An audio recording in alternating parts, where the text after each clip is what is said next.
জঙ্গলের ভোরটা সেদিন অদ্ভুতভাবে নীরব ছিল। শিশির ভেজা পাতার ওপর দিয়ে হাঁটতে হাঁটতে এক শিকারী চারপাশে তাকাচ্ছিল। হঠাৎ দূরে সোনালি রোদের আলোয় ভেসে উঠল এক রাজসিক হরিণ, চোখে সতর্কতা, শরীরে রাজকীয়তা। শিকারীর চোখ মুহূর্তে জ্বলে উঠল লোভে। একটুখানি দ্বিধা না করেই সে তীর লাগালো ধনুকে।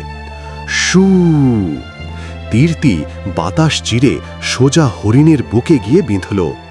কিন্তু হরিণটি পড়ে যাওয়ার আগে যা করল তা শিকারী কল্পনাও করতে পারেনি।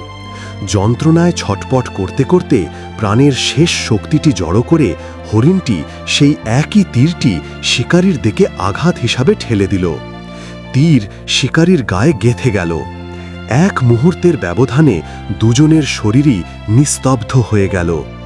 বনে তখনও নীরবতা, কিন্তু সেই নীরবতার ভেতরে ঘন ঝোপে লুকিয়েছিল আর এক জোড়া চোখ, এক শিয়াল। সে পুরো ঘটনাটি একদম শুরু থেকে শেষ পর্যন্ত দেখে ফেলেছে। শিয়াল মুচকি হেসে বলল, হাহা, ভাগ্য আজ আমার পক্ষে। দুইটি মৃতদেহ, দুইটারই মালিক আমি। পেটের ক্ষুধা আর হঠাৎ পাওয়া সৌভাগ্য তাকে যেন অসহ্য উত্তেজনায় ভরিয়ে তুলল। যেই ভাবা সেই কাজ।